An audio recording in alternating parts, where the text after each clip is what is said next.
kubanga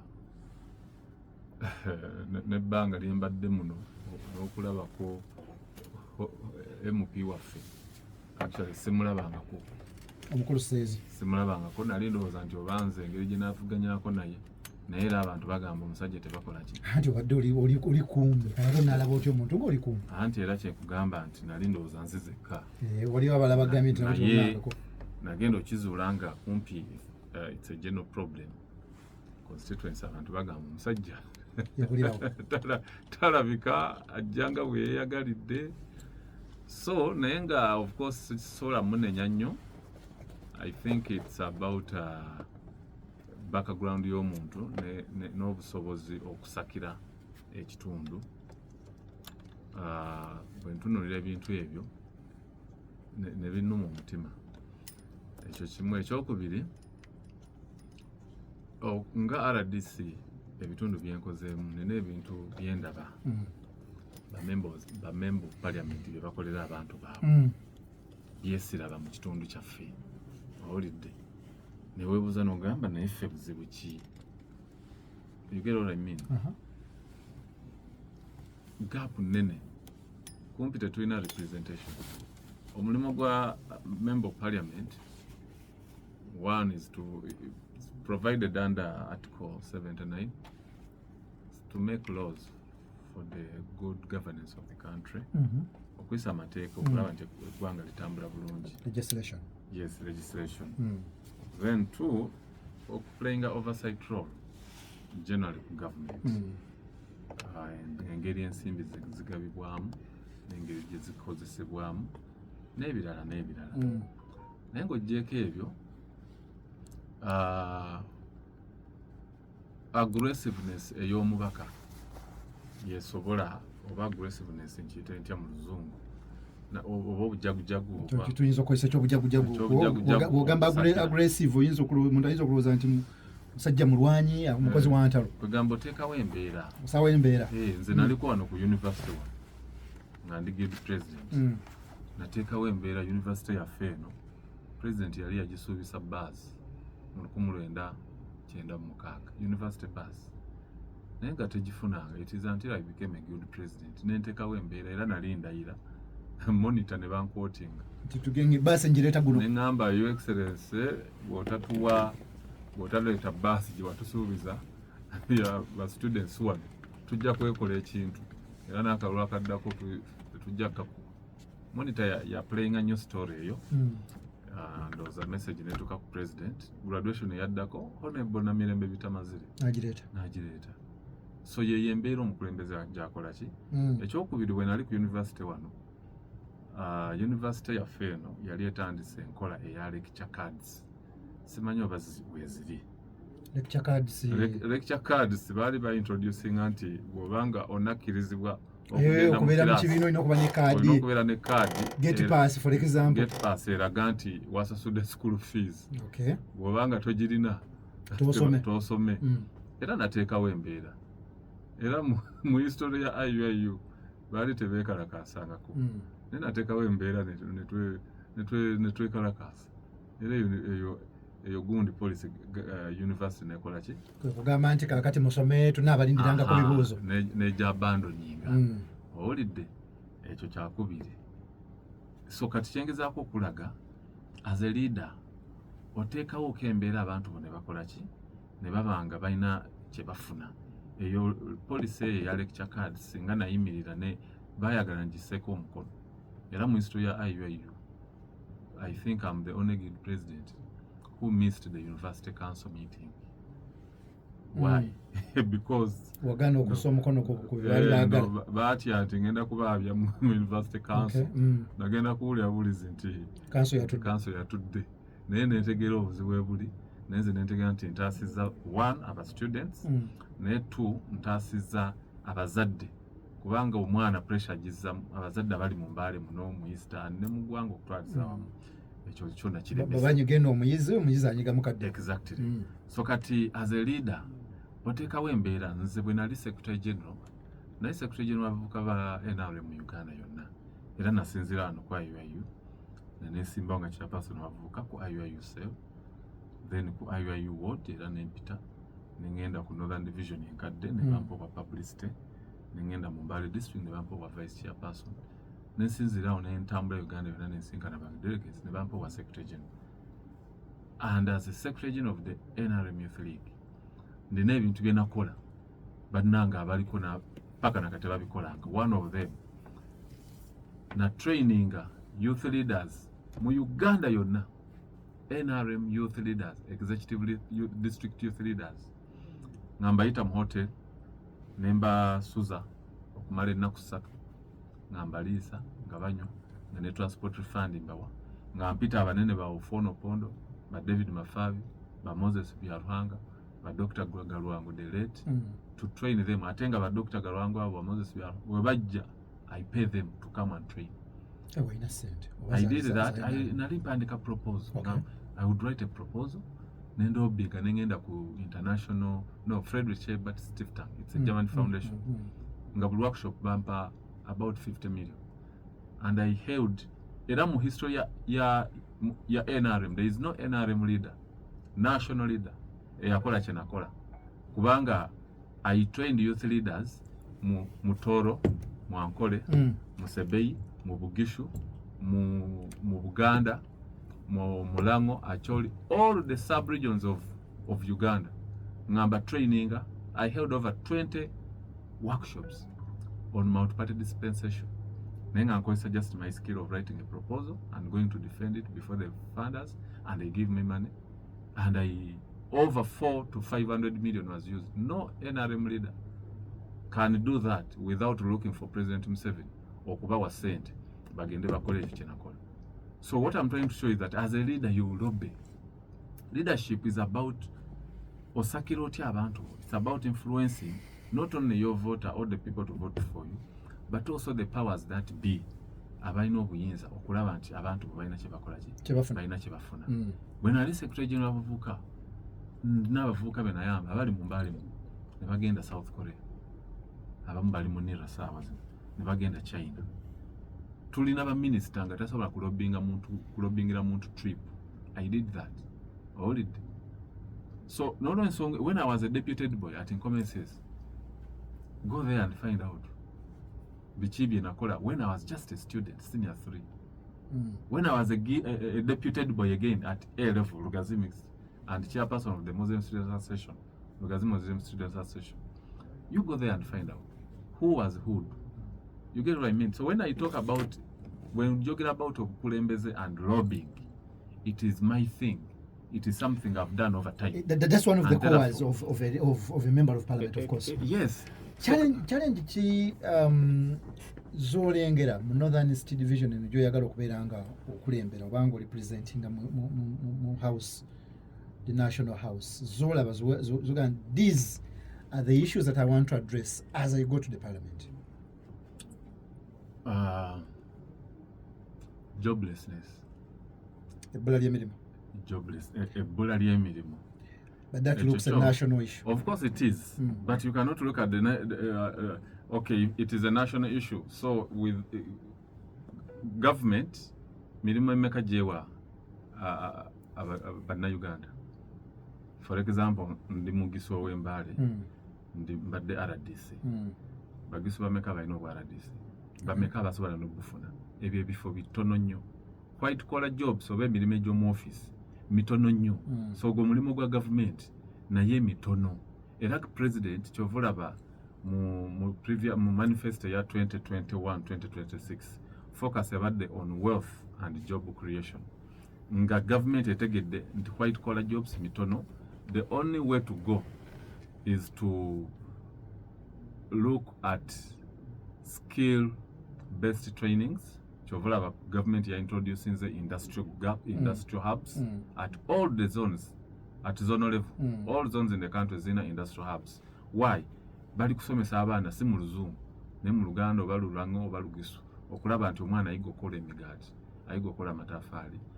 It is those things that abamu ze bajerega ze zikulaakulanyiza ebitundu nga China. These are superpowers. Tebatunulidde how many have degrees, they are professors and this. They look at the basics ebya wansi. So our challenge is not the national economy. Our challenge is the local economy. What are the local economic development activities zesobola okuteekawo ne zikyusa abantu baffe aba Northern Division. I have a friend, he's a billionaire. Naye he's a billionaire out of what? Okulunda enkoko engisu enganda ennyole. Ejje ery'enkoko enganda engisu lya siringisi 10. Enkoko enganda yennyini engisu ya 40,000 oba 3. Nze si lya nzungu era nze zino zendya. Owulidde? Naye bameka abazirunda? Do you need a university? Do you need senior 4? Do you need to be even when you are a P to drop out? Weetaaga bitabo kyo okulunda enkoko. Nze gwolaba mu senior 4 vacation nali nkola mu supermarket wane Mbale, Sumi supermarket, Elgon supermarket. Nali nsimuula. Owulidde? Saagamba nti kati taata ndiisa n'ebirala but I look for a job. Senior 6 vacation nali nsuubula amatooke nga ngajja wano mu katale Sirongo. Nga nkeera ku makya ssaawa 10 ez'okumakya neninya bino ebigundi bidayana ebigenda mu butale. Mu mpewo neninya nengenda nengula amatooke nenzija n'amatooke kuba nalina capital mutono nnyo simujjukira naye nga ngula just like 8-10 bunches nenzireeta enkota nenzireeta nenzisupply nga mu restaurants. Ate nali ngenda okugula nga manyi wengenda ozisupply kuba nalina nga waayo waliwo restaurants zaali awo mu Lole Park emabega Bam supermarket yali Lole Park nga mulimu restaurants nyingi nga nze abasupply nga amatooke. Owulidde? Ekyo kyo bw'okibuulira omuvubuka ayinza okijerega naye oli gw'obuulira akipiikinga. Neva ku matooke netandika okusuubula obumondo obuzungu n'ebitungulu nga mbijjira Esironko mu katale ka Wakamu nembitwala wano ssaawa nga zino nga tulinya akamba bus nembitwala e Nairobi mu katale baali bakayita Marikiti market. That is yeringa owino ya Kenya. Owulidde? Bwe nali nkola ne Agency for National Development NGO mu 2012 awo 2012 nga twakava mu kaluka 2011 Besigye n'akunga abantu ne batandika okwekalakaasa the famous known as walk to work. Okitegeera? Lwaki yakikola? Yali aga gavumenti egwe ng'alaba ekyali e Egypt, e Libya, Arab Spring, Tunisia, how governments just abantu kwegugunga government n'alowooza kijja kukola wano. Ani yakiremesa? Nze Hudu. How? I was working with an NGO called Agency for National Development. Yali ya mukyala former Prime Minister Mama Mbale. Nze programs coordinator, she was the executive director. I wrote a proposal. I went to NADS. NADS nempa 400 million shillings. Ne mobilizing 200 youths. Besigye yali akuba okuba essimu within 1 hour nga babulookinze amakubo mu Kampala. Abavubuka bonna nga nkozesa ttiimu yaffe gye twali twesettinga ne twogera nabo ne tubaconvincinga nenkola needs assessment. What are their needs? What are they capable of doing? Netegeera bano beetaaga mirimu gya mikono ne mbatwala e Kp'L district. It's now Kagadi district. Prime Minister gy'aviira ne mbayigiriza okola sausage, okola ice cream, okola yogurt, okola emigaati, okola sabuuni, okola emirimu egy'emikono. Ssaawa zino era Besigye yagenda obbakubira amasimu nga tabalaba ngamba kweseeri ne bavaayo. Ssaawa zino abamu bakola wines, bakola tomato sauce and they give me free. Ekitegeera? So these are things ezisobola okutereza Northern Division. Ssaawa zino njaga ogenda mu supermarket zaffe wano emigaati gye tulya givaawo. Tulina ntake, tulina kiddawalime, naye ng'egisinga givaawo. tulina tip-top and so on. Egisinga giva Kampala. Sabuuni asinga ava Kampala. But you just need 1 month to learn how to make bread, to learn how to make soap. All these things you speak about, Yes. You need to be a member of parliament okubanga you put them into Yes. actualization. I need to be in better leadership where I am carrying the burden of my constituents on my shoulders. Okay. You get what I mean? I cannot do that as an RDC. As an RDC, I'm representing the president. He can transfer me anytime.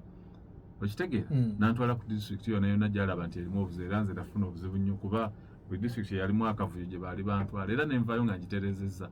Naye kati okuyamba abantu bange sisobola bayamba nga RDC. Nga RDC mba njikira president, ate ne nyamba president okulondoola government programs okubeera implemented, which partly plays a bigger role. But for me to now set the burden of these people on my shoulders, you must be their representative. You must speak for them. You must go to parliament and lobby and shout. Look at the roads. Nze kati tulina amakubo ge tubadde tukola. Mbadde ne ba opponents bange nga bagamba simanyi yakoze oluguudo naye nange namabasa. Nakola oluguudo oluconnectinga Doko okuva wano Nakaloke paka Doko. I did it. Nkoze Naikontas. Mpadde emizigiti sente, mpadde amakanisa sente, 5 million, 2 million. I've done a lot. But that is not enough. You need to do it when you are there as a member of parliament. But again, that is your primary role. Ebizibu by'abantu baba constituency yo bali mu mikono gyo. Omanyi bw'oyogeranga bw'oyogera bw'otyo, it looks an ideal situation. In Uganda today, where you live and you've lived for all your life, you understand embeera gye tutambuliramu nti abakulembeze babalonda, just like you said, you've never seen your member of parliament of Northern City Division, tubalonda with the aim of ogenda okutukiikirira, sorry. But in the end, they represent some other people's interests. Like, how sure are we nti bwenaye bwonna agenda you will not be like others? Now, I've talked about skill-based trainings, and that's the focus of my manifesto. Okay. In addition to legislation, which is the core role, I will implement the NRA manifesto, but with special focus on skill-based training and entrepreneur support. Ebintu byenjogerako siri kubi dreaming. I've already done them. I've already told you I've trained youth. Sezi yali abikozeko. Nangoli yali abikozeko. Mukakadi yali abikozeko. None of them. But I've done it. So I'm not being idealistic. I am talking about something that I've done. That's one. Two, none of them has the CV I have. I've been a class monitor from P6 to P7. Class monitor senior 1. Nkoma here. General prefect senior 2. Deputy head boy senior 3. Nkoma SS. Secretary Muslim Student Association senior 4. Then senior 5 again deputy head boy. Senior 6 again chairperson Muslim Student Association. Lugazi mixed. Then I've been from the village chairperson NRM Youth League. IUIU. At village level, at ward level, at Mbale, then Secretary General. I've grown through the ranks. I've acquired the necessary tools to lead. Siri kuchigwa mubu. Compare me with anybody contesting. That's one. Two, the things I feel I should implement, I have already done them elsewhere. When I was working with an NGO in Kampala, I helped my government to fall. Nga opposition yali agala gisula nti egenda kwesa okutuwa. I start training abavubuka bibiri boka. Na training avina. The first group and the second group. Netumumala. You get it? I have helped young people get jobs. You get what I mean? Kakati bwogamba nti how sure are we? Echo kibuze. That you won't be like others. No, those that have gone there and have only said yes to whichever law comes in parliament. Parliament. Abachigwamu bugwi. Chovala balemererwa. Nze kati obukulembeze is like a calling. It's like a calling because I've told you, is it by accident nti nali nkulembera okuvira ddala mu P6 P7? Is it by accident nti nali nkola ebintu ebyo na byonna? Is it by accident nti nali wano ku IUIU nembera guild president? Is it by accident nti mbadde ku nkoma nembera deputy board? It's not by accident. It is a calling. I feel it is a calling. Nze kati mba opponents bange nagwe mmanyi nti he can be a better businessman. Like my brother, my good friend Mukankani. He can be a very good businessman. Not a member of parliament. Not how. Okay. You get what I mean? So he can do business very well. Era wayinza n'okunsingako kubanga era agirimu. But in leadership, from primary to secondary, and it's not only just government mbadde ebintu ebyo. Naye nkoze ebintu byenva okubalira wano skill-based trainings because I'm not dreaming anything. So therefore, kyendiko nkiraba. Constituency yange njagala girwanirira. Lwaki nkubuuziza ekibuuzo ekyo? Nti abakulembeze bangi bajjanga bujja. era ne bakakasa abantu nti this is what I intend to do for you. Mm. And people give them their mandate based on the manifesto they give them. Mm. Very unfortunate. Batuuka gye baba balaze. One, some of them never return, but some of them go there and do the contrary to what the constituents have asked them to go and do. Mm. These are the people we call the yes MPs, Mm. and we've seen them, many of them. Mm. Whichever law that comes in parliament, it just passes. In fact, the president once said, Mumpe, for as long as you'll wake up and then say.